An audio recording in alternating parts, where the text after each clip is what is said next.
I'm Tony Lockwood, founder of Thompson Wright Partners, and I'm delighted to welcome you to the latest episode of Inside Track, where I discuss business transformation journeys with leading figures in industry.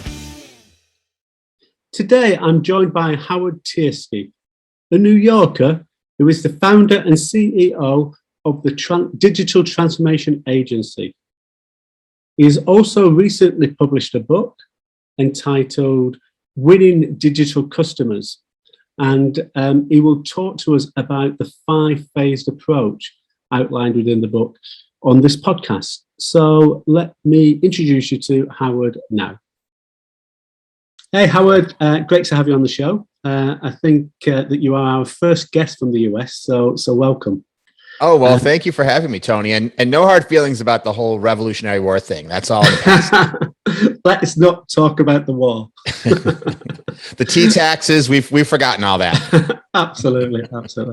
So we always start off the podcast with an introduction. So it's an opportunity for you to introduce yourself to listeners. Quick summary of your career to date, really. But also, if you could just sort of talk about initially how you got into the world of transformation in the first place. Sure. Well, I run a consulting firm and a digital agency, which is called the Digital Transformation Agency. I founded that about 14 years ago.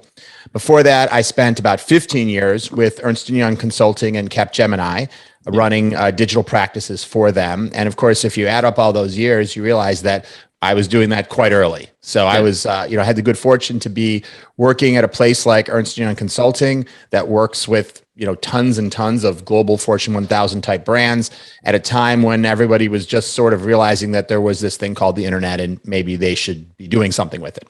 And of course, over the last, 25, 30 years, we've gone from that being a kind of a niche side experiment to, for many businesses, the central most important part of their customer value proposition, or at least one of the most important parts. And so I've been working kind of step by step with large brands all that time on how do you make the most of that? And usually to make the most of meeting the needs of today's digital customers really requires transformation. It's not just about, sort of creating a great app. Because as soon as you start to think about, well, what do you want that digital experience to be and do? First of all, you often need transformation to even just be able to create that. But also it reaches back into the rest of the organization. It changes your operational processes. It may change your product mix. It may change, your fundamental business model, as we see with some of the most successful digital companies today, like an Airbnb or an Uber. They're completely rethinking their whole industries based on digital. And of course, there's also the opportunity to empower your teams and employees with digital. And as a result, very often, again, change your business processes, change your job roles and descriptions and all those things. So digital is a massive wave of business transformation. And as a result, my goal was never really to transform businesses. My goal was only to create great experiences for customers. Yep. But I came to realize that the two go hand in hand and you cannot do one without the other. Absolutely. And you so preempted my next question, which was how do you define transformation? But I think we've covered that off really well, actually, in that introduction. You describe in your book Winning Digital Customers as a blueprint for how a company can go through the process to remake itself and win in the digital world. Just want to give us a quick overview of what you see that blueprint to being and what it would consist of. Sure. Well, the blueprint is 5 steps, and I'd be happy to give you an overview of the 5 steps. But I think the most important philosophical idea behind the approach that I advocate to transformation and the approach that I've seen be the most successful after working with dozens and dozens and dozens of large brands and, frankly, seeing many very successful transformations and being a part of and perhaps partially responsible for some not very successful transformations as well. So many years of trying and different things, you start to see the patterns of what works and what doesn't work. Yep. And I think that the most fundamental principle is that transformation be driven by the customer. And I don't think that's how most companies think about transformation. And so, and what I mean by that really is, a lot of companies today agree, digital transformation, yes, it's a buzzword, we need to transform, which is great. That's a change from what it was a number of years ago. But, transformation really is just a fancy word for change or large scale change. you can change a company in a way that makes it much worse.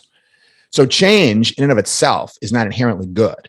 What you need to do is to be able to aim that change and transformation for something. And what do you want to aim toward?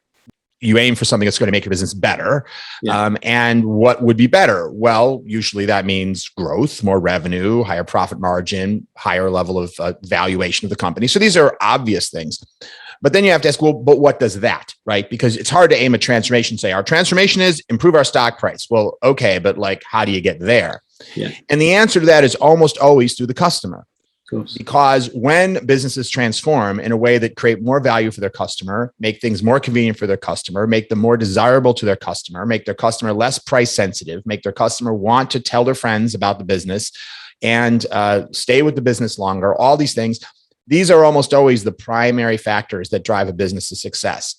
They're not the only factors, but if you're doing all of that right, if you're effectively driving your customer's behavior, that will make up for a multitude of sins. If your, ERP system is not perfect, or your supply chain could use optimization and whatnot. And if you have all that other stuff perfect, you've got the world's best supply chain, but your customers aren't really interested in what you're offering, probably doesn't matter much. So I think it's a really good point, actually, because so many people or so many organizations focus upon, like you say, the ERP system or the supply chain process. And very rarely do they put themselves in the customer's shoes and looking at what they're trying to do through the eyes of the customer. And I've never checked this out, but I suspect there'll be a big correlation between those that do look at it through the eyes of the customer and successful transformation, and those that don't, and unsuccessful transformation. Yeah, there's a lot of data out there, and you have to look at the details of the methodology of how things were studied, but that customer-centric companies on the whole tend to be those companies that are the most successful. And Forrester or Gartner or McKinsey or others like that often publish studies to that effect.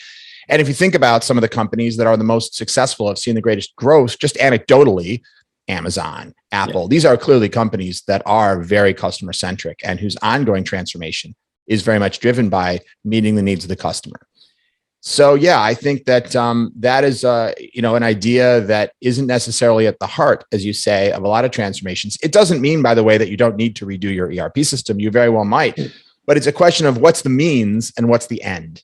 And the end, and if you don't have the end in mind, then you could be that you're focusing on some means that aren't getting you really where you need to go, either on the totality of it, meaning maybe redoing your ERP system is not the priority, or in the details. Maybe you should redo your ERP system, but redo it how? To do what? With what features? With what capabilities? What are the priorities?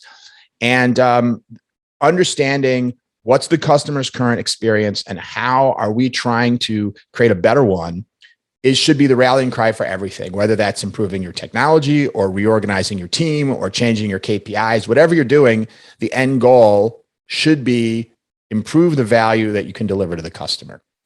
And so when you look at the 5 steps that I talk about in my book, the first is understand the customer. That's the first of the 5 steps. And I think that most large enterprises, my non-scientific gauge would be understand their customer at about a 6 out of 10. I don't think there's companies that completely are clueless about their customer. That would be pretty hard. But there's usually a lot of insight left on the table because they make assumptions. They learned something years ago. They believe it's still true and it might no longer be true. They're not paying close enough attention to all their key different customer segments and what they're really prioritizing, focusing on, wanting, et cetera. And by the way, COVID has been a huge change function on our societies and on all of us as individuals. Our priorities, our fears, our desires have all been adjusted as a result of going through this shared, whatever you want to call it, extended crisis, whatever it is, just like past things have happened in society, like major world wars that have really changed people's philosophies and priorities.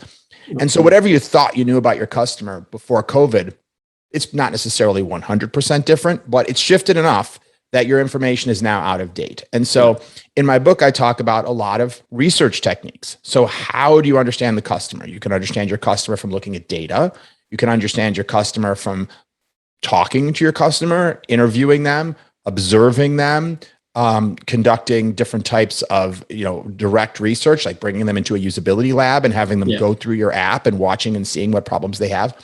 You can also learn a lot about your customer from talking to what I call customer experts. Most organizations have people who spend their time all day, every day with customers. Some of those people may have been with you for 5 years, 10 years, 20 years, but very often those are not the people sitting in conference rooms making decisions about the transformation.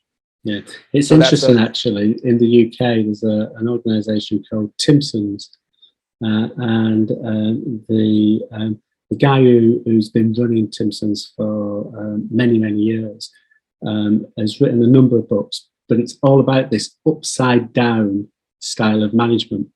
So where there's a typical hierarchy in an organisation, it starts with a chief exec and goes down to the front line. He looks at it completely the other way, because the most important people in the organisation are the people that are interfacing with the customers on a day-to-day basis. And everybody else within the organisation is there to support them to do the best job that they can do in front of the customer.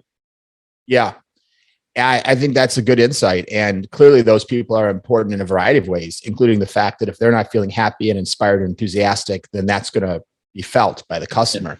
Yeah. I think in a transformation process, those people are an incredible source of insight. They may not always be, or even usually be, the people who can figure out what the future journey should be. They might have ideas, but they may not have that expertise, but they understand the customer. So, and this is why we have 5 steps, and we don't try to lump it all into one step, right? Yeah. The first step is just to understand. And by the way, it's very tempting to jump to a solution. Say, oh, we're going to transform. Here's what we need: drones, artificial, augmented reality, AI, ERP upgrades. We've been wanting to do this for years. Maybe, but and that's what a lot of times happens, isn't it? Especially when it's being driven from a technology perspective, because the new shiny object comes around, and organizations try to justify the investment in that new shiny object and look at things from a completely the wrong perspective. Yes. And that's a natural desire that people have. They want something, and a reason to get it comes along. Yeah. And this is why we need methodology, right? Which is why people left to their own devices sometimes go down the same rabbit holes that other companies have gone down, which is why a process to say, okay, hang on, those are all possible things we should do, but let's put those on a list. But hang on, there's a couple steps before we start thinking about which new technology to invest in. The first of which is understand the customer. And so in my book, I go into great detail about what specifically do you want to understand about your customer. And by the way, that may vary a little bit by industry, but there's a process that we talk about called developing research questions, which is really before you can even understand your customer, you have to ask the question, what about the customer am I trying to understand? Yeah. And so there's a process for figuring that out, and then a wide range of techniques to gather that data, so that if you go through that process, or even, you don't have to use every single technique in the book. I try to give a lot. And by the book way, the book also comes with access to a password protected website with additional videos, and actually 3 bonus ebooks, including one that goes into even more detail on techniques. For example, if you're doing an interview, how do you make sure the questions you ask aren't just leading you to the answers you want? How do you interview somebody in the most effective possible way? If you ask customers, what do you think our new product should be? You're now asking your customer to be a product designer, and they may be enthusiastic about telling you what they think it should be, but that doesn't mean that they are in any way qualified to give you high quality information. On the other hand, if you ask the customer, tell me about your experience the last time you used our product. What happened? What were you trying to do? How did you begin? What success did you have? What problems did you encounter? Well, they're actually extremely qualified to tell you about that. Yeah. And so once you understand that in detail, there may be other people on your team, engineers, user experience experts, strategists, who are able to take those insights and then think about, well, what would be a solution? Henry Ford famously said, if I'd asked my customers what they wanted, they would have said faster horses. Yes. So, fine, but that doesn't mean you shouldn't speak to your customers. It just means don't ask them what they want. Ask them what their experience is. And of course, there are many nuances to what you should ask them, but that's just a fundamental idea to say, when you go understand the customer, it matters a great deal how you go about it. And that's true for a wide range of different research techniques we talk about. So that's the first step. Should I just keep going through the? Oh, yeah, it's really great. Yeah. Sure. So then the second step is to map the journey, because it's one thing for me to understand an individual and what they care about and want, but it's another thing for me to really specifically understand. Well, first of all, when mapping the journey has kind of two parts. The one that people think about most is like a future state journey map. What do we want that North Star aspirational customer experience to be? And that's very important things to get to. But before I do that, I always want to get real clarity on what's happening now. And, when customers come into your stores, what really happens? How do they really find the product on the shelf? When they have a problem, what really occurs? And very often it's not the theoretical what's supposed to happen. Yeah. And likewise on your app or your website or your call center and whatnot. So making sure we really understand what actually occurs today and where are the greatest points of pain that customers are experiencing, or frustration or confusion or disappointment, negative emotions. One thing, I've done a lot of work over the years with Tony Robbins, and one of the things he says all the time is that the quality of our life is the quality of our emotions. And so I would say the correlator to that is the quality of someone's experience of your brand is the quality of their emotions when they're experiencing your brand. And if their emotions are positive ones, and there are many positive emotions, right? They can be happy, enthusiastic, delighted, having fun, there's many. But then there are many negative emotions. And if they're having all these negative emotions, that's, let's just call it bad. So, and it's probably pulling down their level of loyalty and enthusiasm about continuing to do business with you. So identifying those in the current journey, this should really be the sort of foundation for transformation. Yep. And not let's install a cool new system that does ABC. Now, it may turn out that in order to solve those problems that are frustrating your customers, exactly what you thought you needed is what you needed. You do need a new ERP. That's fine. Good. But at least now you've started from the right place. You started from the end. You haven't started by grabbing some means and hoping that it will drive you to a good end.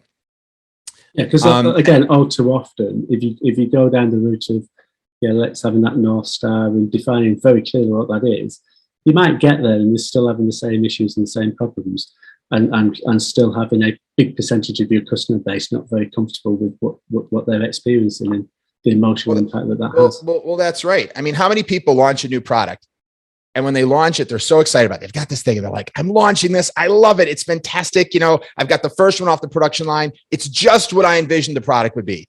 And then they put it on the market and it turns out they're the only ones who liked it. It meets their needs, but there's not a large enough market, or the price isn't something the market thinks it's worth. And in the end, this is an unsuccessful product. I see studies all the time that say, 75% of all new products launched fail, that sort of thing. And I see studies as well from Gartner and others, 70% of transformations fail. And of course, you got to look more detail. Well, what do they mean by fail? Does it mean they totally failed? But clearly, this is, most efforts to launch something new that are transformational are a long way from batting 1,000. And while on the one hand, I think you have to be willing to fail in order to be successful. You can't demand that everything is so certain that it couldn't possibly fail, because then you'll never take a risk. Yeah. But on the flip side, it's sort of like saying, if I fire an arrow, I can't be guaranteed that I'll hit the target. Of course not. But if I aim the arrow, I'm a heck of a lot more likely to hit the target than if I wear a blindfold. I think that's pretty obvious. And I think that some of these types of things that we're talking about, doing customer research, understanding the current journey, and looking at where the real pain is today, because the pain is probably what's holding people back from buying more from you, or from recommending you more, or willing to pay more. This is how we aim the transformation. So it's super important. And then once you all understand all that, getting to your vision of the future then becomes not just a sort of a random flight of fancy, but rather a strategic approach to addressing those points of pain that people have in your existing experience. And often, I always like to think there's two kinds of pain. There's what I call accepted pain, and there's blame pain. And blame pain is when the customer's standing in line for 40 minutes waiting to check out, and they're like, why isn't this store better? Why does it take so long? Why aren't there more cashiers? Or they might even blame themselves. Why did I come shop for my Thanksgiving dinner right before Thanksgiving? I'm sorry, I realize you're in the UK. So my Boxing Day dinner before Boxing Day, I don't know, some kind of British example. But in any case, but of course, whether they're blaming the brand or whether they're blaming themselves, they're or they're blaming the person in front of them for having too many items in their cart, whatever. They're blaming somebody, and that's a negative emotional experience. And so, of course, by removing that, we create a better emotional journey and something that's going to be more competitive. But then we've got accepted pain. And I think that's also fascinating because not all transformation is designed to just remove pain. It's sometimes designed to create cool new stuff that maybe people weren't complaining about before. But what I've observed is most of the time, when somebody creates something new that nobody was asking for or doesn't address something people were complaining about, it's actually addressing what I call accepted pain. So I'll go back to the example I gave before.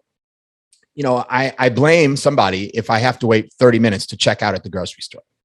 But if it takes 5 minutes, I don't blame anybody. I accept that going to the grocery store, there's going to be a short wait to check out. And then I've got to wait while they ring up my stuff. It's just part of the deal. I've accepted it. But Amazon all of a sudden then creates something like the Amazon Go store, and you just go get what you want off the shelf and you just walk out. There's no cashiers at all. There's no lines anywhere ever. Now, what you've really done is you've removed a point of pain, but it's just a point of whatever word you want to use, inconvenience, whatever. But I wasn't perceiving it that way. I was perceiving it as something I accepted. And then when you remove an accepted point of pain, that creates delight. Removing a blame pain simply takes you from a negative emotion to kind of a neutral emotion. But removing accepted pain takes you from a neutral emotion to a positive emotion. And so it's interesting though, isn't it? Because there's a big assumption in that actually people are not willing to wait in the line for 5 minutes. I was talking to a friend of mine who's based out in Boston, and we were talking about the Amazon Go stores, and he was saying there's been a bit of a pushback in the States from lots of people because they quite enjoy the interaction of the person in the stores, putting their groceries in the bags for them. Where it is the British person that's moved out to the US, and we don't have that sort of service in the UK, or we used to do, but we got rid of it many years ago. And they said there's been a bit of a pushback on Amazon in some of the places where they've got these stores because they haven't got that personal interaction. So I think it's another case of one size doesn't fit all.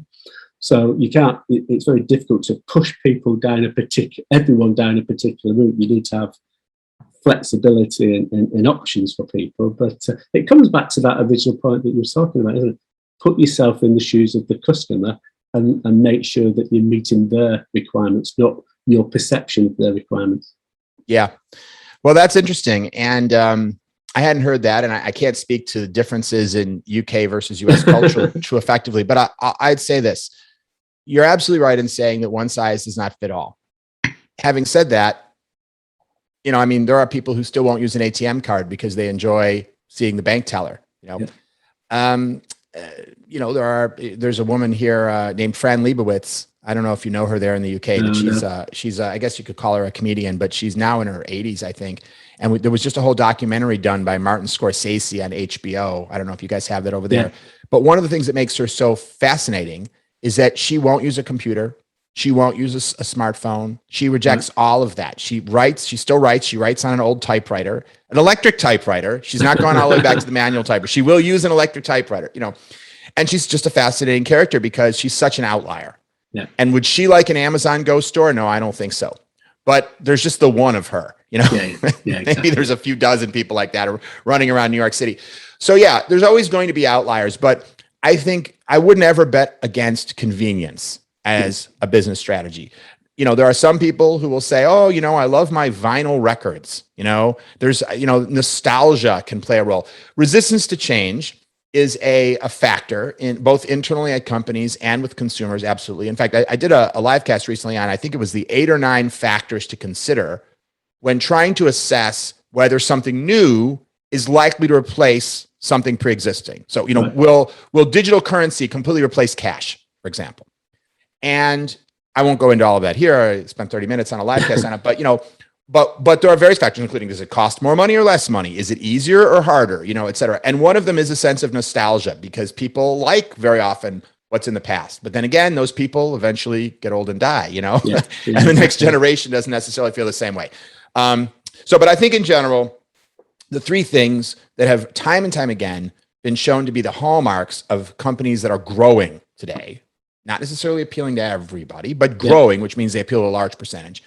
Hyper convenience, personalization, and value shift, which basically means give me more for less.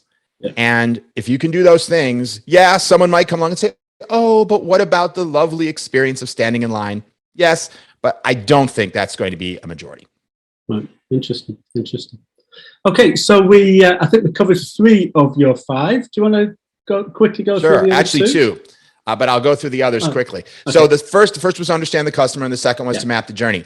The third is to build the future. And these 3 are kind of done in serial. First you understand, then you map the journey, and then you're going to build it. Now, of course, they're not 100% in serial. You're going to continue to learn more about the customer as you go. You're going to continue to refine your customer journey. But in the book, I talk at length about design thinking and how to use those principles to take the larger journey that you've created, which is a little bit of a 10,000-foot view. What's the complete experience you want to deliver from the beginning to the end? If it's a vacation you're selling, how do they find out about you? How do they book it? What happens before they arrive? How do they travel there? How do they arrive? What happens when they're there? What happens when they leave?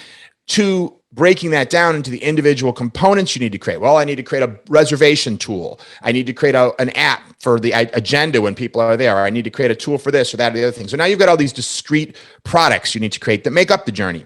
And how do you go about breaking them down, prioritizing them, and figuring out how to make sure each of those really delivers for the customer? Because you not only have to have the right idea from a big picture perspective, but you have to have the details right. And so going through the process of using design thinking principles and agile practices to drive speed and iteration is what we talk about in that third section about build the future. And then the last 2 kind of happen parallel with the first 3. So you have these first 3, understand, map, and then build, which at a very, very high level sounds very sort of simplistic, but that's why it's a 400-page book, right? So I go into each of those areas and say, yes, but how do you do this? What have I seen in my 25 years of doing this that works, that doesn't work? What are all the tips and techniques? But while you're doing those 3 things, the fourth thing, which happens the whole duration of those, is to optimize the present. Because what often happens is you create this ambition, vision of the future, and then how long is it going to take you to get there? Probably years, and it should, because if not, then maybe it's not ambitious enough. But that doesn't mean that your customers or your shareholders are willing to wait years for you to deliver more value. And there's almost always things that you can do quickly and easily in an ad hoc way that may not be perfect. They may not get you all the way to customer love, but they nevertheless start to improve areas where you're currently disappointing, confusing, frustrating your customers today. And so you want to have a parallel effort looking at those things. And then the last of the 5 is lead the change. And of course, leadership doesn't really start at the end. It starts at the beginning, but we talk about it last in my book because I always feel it's first nice to get a landscape of what is all the stuff you have to make happen, and then end by asking the question, what type of leadership is it going to take to actually be able to drive transformation? And I think that leadership is really the most important aspect of transformation, because transformation always is resisted, not by everybody, but by a majority. And therefore, the way a leader visualizes and plans and strategizes the transformation inspires people to believe in it and continues to shepherd it as the transformation hits the inevitable problems that it will hit along the way, really is the number one determinant of success or failure of that transformation. And I think you absolutely agree with you, and that, especially if, as you say, transformation by definition is big. It tends to be complex. It's often multi-year. And the challenge on those multi-year programs is to maintain the momentum and keep people going down that track that you've set, and to deliver that North Star as we spoke about earlier. What things have you found are really beneficial in helping organizations maintain that momentum? Yeah, I talk about a lot in the book. I'll give you a few. First of all, optimize the present is helpful, particularly when you tie it and see it as part of the transformation, because you're showing value quickly. A second is to set expectations regarding what the journey will really look like. Because sometimes when we're selling transformation, we paint a rosy picture. Oh, we'll just do A, B, C, D, and E, and then, unicorns and rainbows at the other end. And that may make it easier to get someone to say yes, to get the funding, to get the organizational alignment, but it's not going to go that way. And so when you set that expectation and then you start down the road and you start to hit, there's an ogre in your path, there's a giant, sinkhole that you have to figure out how to get around. People start to look at that and go, oh, this is not what we expected. Maybe this isn't working. So it's very powerful to let people know in advance, look, guys, this is not going to be easy. We are going to encounter problems. And when we do, what's good to know is that we will be able to find a way through them and create the feeling that the success of the progress, because of course, the problem is the success of the transformation can really only be measured at the end. So then when you're partway through, how do you measure the success of the progress? Very often with big transformation, it's like building a skyscraper, right? When the skyscraper's half built, you can't use it half. You can't use it at all till it's done. That might not be totally true with a skyscraper, but just go with my metaphor here for a second. Like you can't move in just because a house is half built, or you can't move in for half the day when the house is half built. You have to finish the house before you can move in at all. So it's like this with transformation. And so you can't measure the progress using the KPIs of the ultimate transformation, except for the part that's to optimize the present. But the rest of it you can't, because you haven't finished building the thing. We haven't gone to the moon yet, so you can't measure the progress. But you can set expectations, both that it's going to be a difficult journey. So when those things happen, people don't use that as a measure of failure. Because the biggest challenge that transformations have, and you alluded to it earlier, is that somewhere along the line, someone decides it's not working and they just give up, right? Mm-hmm. That's why most diets fail, right? How many people go on a diet to lose 30 pounds? They actually lose 3 pounds, and then they stop. Yeah. Why? Whatever. So, and then of course they gain the 3 pounds back or more. That's what I do. But anyway, so I think that that's one thing. And then I guess I'll just mention one other, which is you need to define milestones of success. When is our first party? What is the first thing? And you need to do that in advance.